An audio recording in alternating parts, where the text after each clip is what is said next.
Hello, Professor Soshana. I am Krupa Selani, and I'm the graduate fellow at the Career Equity and Access.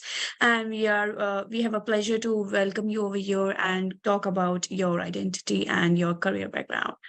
Thank you. So, Thank you for having me. Yeah. would you like to introduce yourself? Yeah. So my name is Shoshana Madmoni Gerber. I'm originally from Israel. I was born and raised in Israel. But my parents came to Israel from the Arab world. They arrived to Israel in 49 from Yemen. And they represent about 50% of the population that Jewish population of Israel that originated in the Arab world. And that's kind of a fact that is not well known in the United States, because normally when you talk about American Jews, you would, what would come to mind would be the image of European Jews. And not of someone who looks like me and speaks Arabic.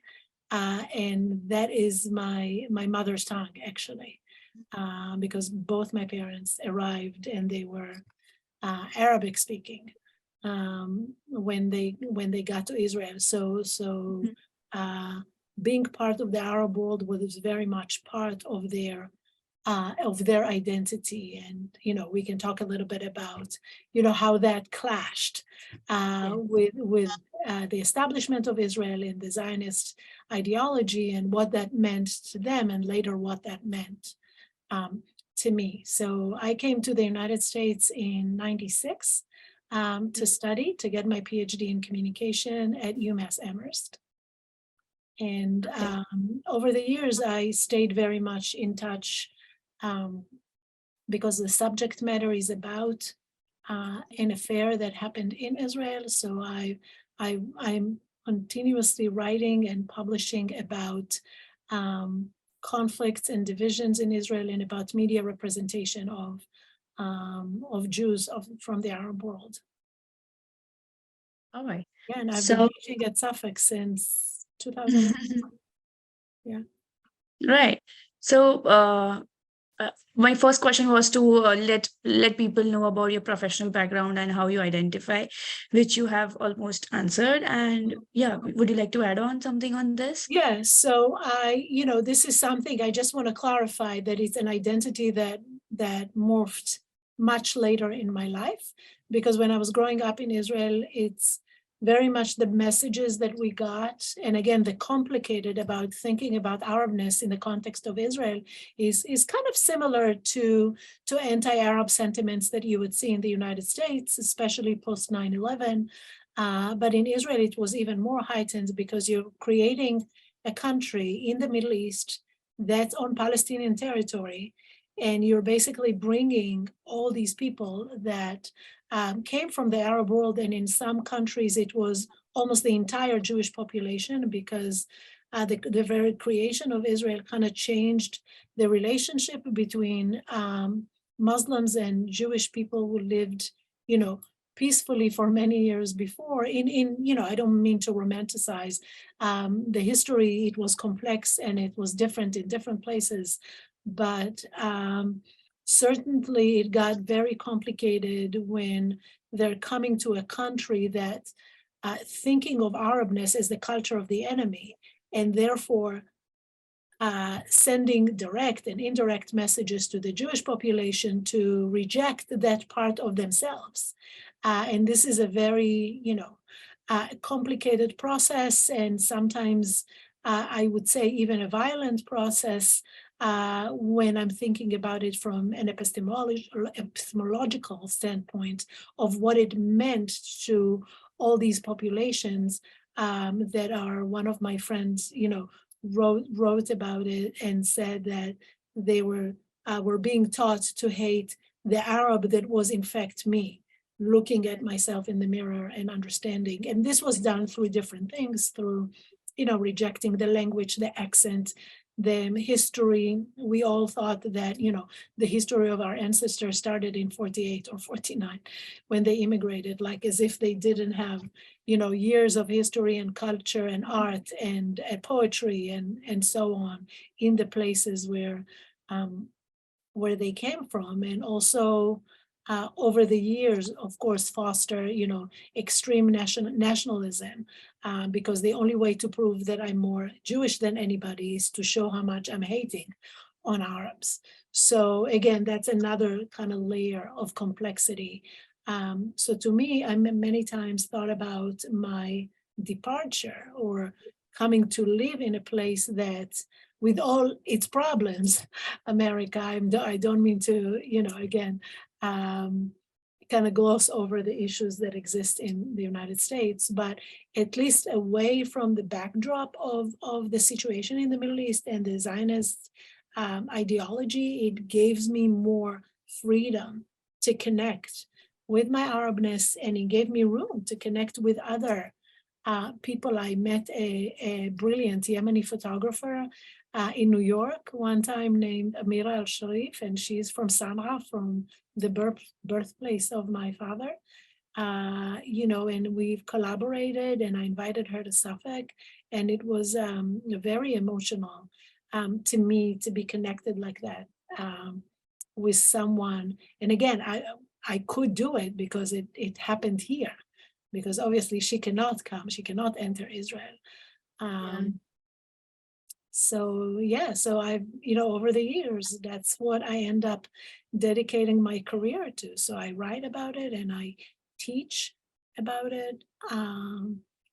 And it's a very strong part of, some case studies that I use, that I just used today in class, to talk about cultural identity and diaspora, and talk about, some of expression of it through popular culture, for example.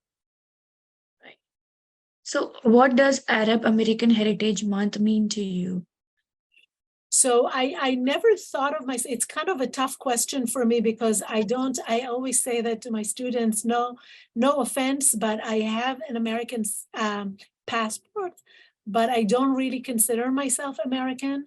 And I'm not really Israeli anymore either. I know that there's always the discussion of people who are biracial or binational, and I always say, well, that the reality is more complex than any one simple explanation, or that I just need to check two boxes, because I always feel like, I don't know, I think I'm somewhere in between. I don't really feel one or the other. I'm more comfortable thinking of myself as Yemeni. And if I'm talking about the Israeli part of me, I would think of it as my birthplace, and the American part as my place of residence, and in my connection to my family and my children, because my children are, at the very least, half Americans. They were born here, so they're also very much connected to that part of their identity, or to that half of their heritage, very much so. But they're born here, and they have a very different outlook.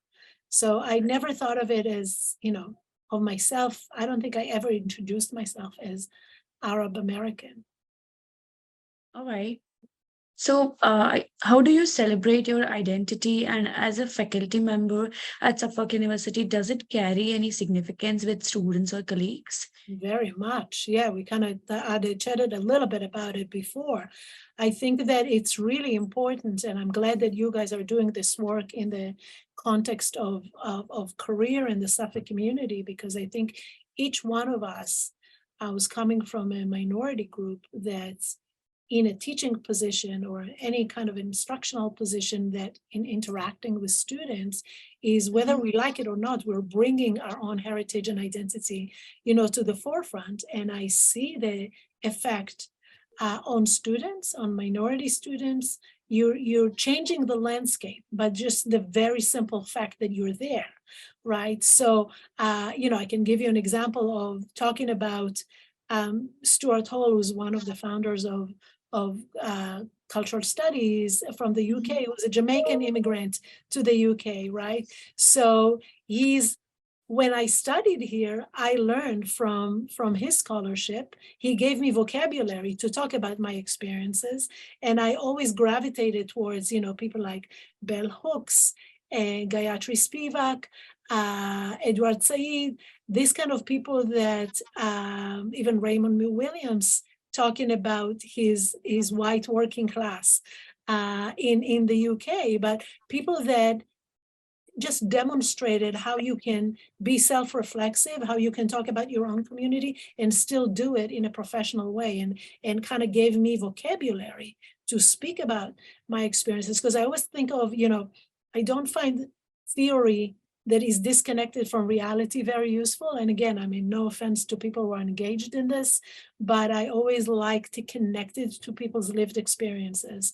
And I like to demonstrate things through case study, through I'm taking my students, for example, in a cultural theory and social justice class to Gloucester this week to meet people who are working in social justice, and for them to hear from each and every one of them about the reasons that they're engaged in what they're doing. So for me, I always like to put my identity, to open it up, to introduce students to something they might not know about before.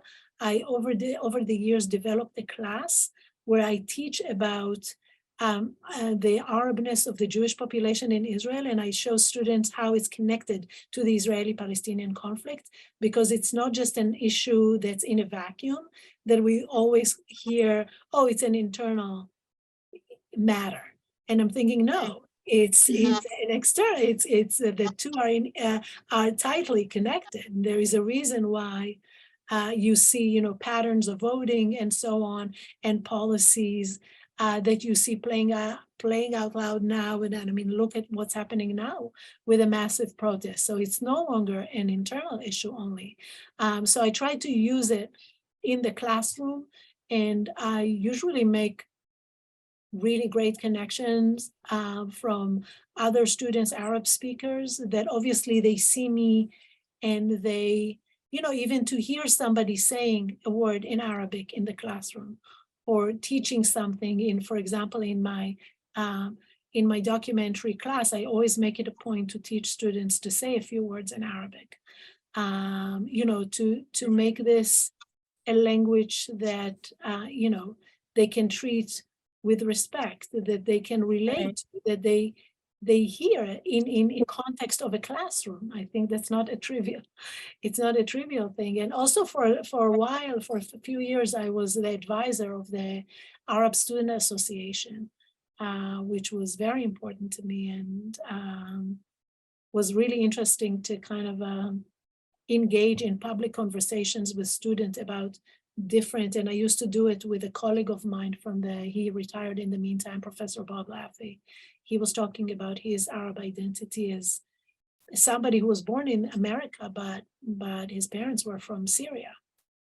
And I brought that kind of dimension to students, and I came to one event with one of my friends who is a Syrian refugee who lives in my hometown.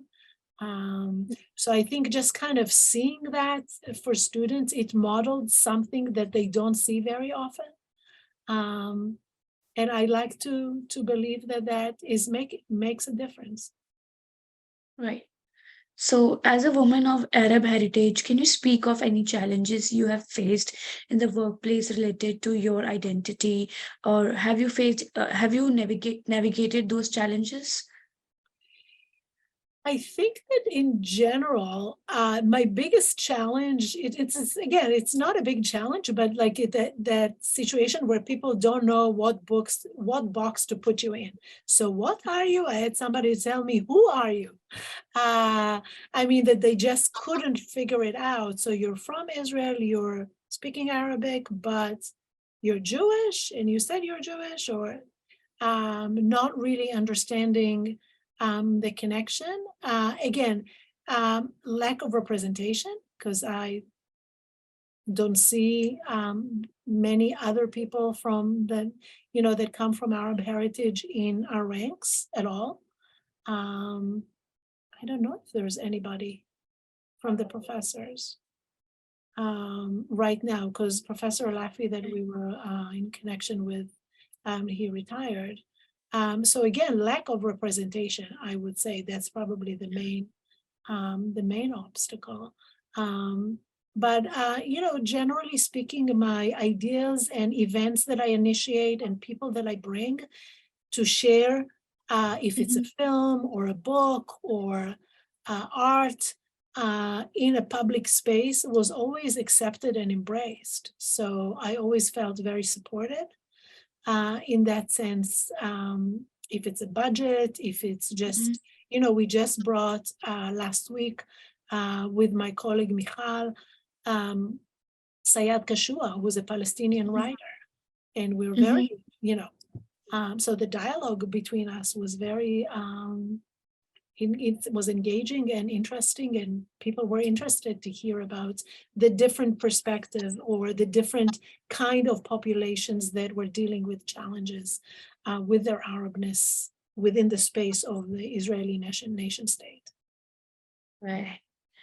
Can you name one highlight of your career that you deemed successful and how it shaped your career trajectory? Yeah, I think the very decision to come here to complete a PhD project, that's a very big, I mean, you know that you're in graduate school right now. Uh, Yes. it's very lengthy, it's full of Mhm. hurdles. Mhm. And, and it was created out of frustration because I was in the media before. I worked as a journalist, and it was out of frustration that I couldn't publish things and stories in the way that I wanted to do it. And I decided to write about them as an academic instead of as a journalist, which Mhm. has pros and cons. It takes a long time to publish an academic journal, and then you think, like, how many people are reading this? Whereas opposed to, a post that I publish from time to time right now, that I get lots of responses, and I'm you feel like you can access more people.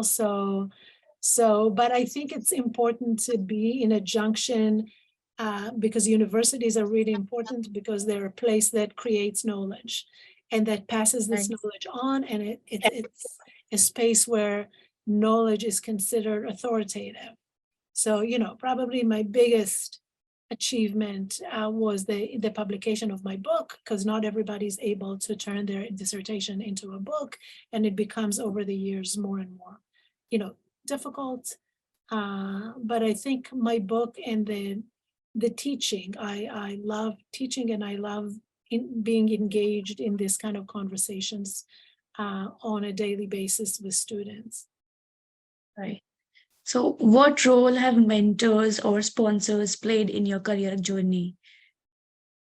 Say it again, what role? What role have mentors and Oh, sponsors have played in your career journey?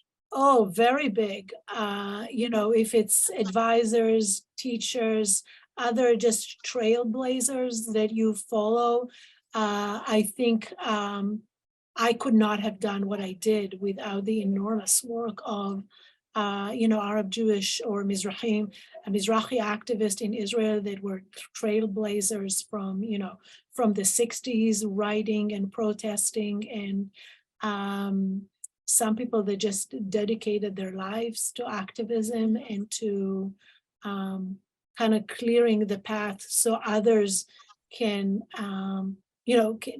someone like me can write a dissertation in a way that I did. And again, and I couldn't do it in Israel, so I did it outside of Israel, but my scholarship created the path, cleared the path for other people to be able to continue to do it. And then in that library of scholarship about the plight of Mizrahim, and about this internal conflict, and about the Arabness of Israel's Jewish citizens is very much growing, with Mhm. more done in academic scholarship, in film, in poetry, in art, in activism. Right. So, lastly, if you could give your younger self one piece of advice, what would it be? Oh, Mm. I think just believe in yourself, and I've had people that gave me this advice. So I'm not in a stage where I think, oh my God, if I only knew that advice, I wouldn't have done. But I always think of my time as a student, as a PhD student, especially being in a university in America with a group of students from all over the world, as one of the most interesting, most dynamic, exciting time of my life. So I think that, if I had any hesitations, and it's always it's always a little scary to be so outside of your comfort zone and to decide to come alone by yourself. So, I've had people that told me this: believe in yourself, go for it, do it, stick to your goals, and you will get there. And it continued to encourage me along the ways, because you always have times where you feel, oh, that's never going to happen. I'm never going to finish this dissertation. Is very difficult, and it's a very lonely job.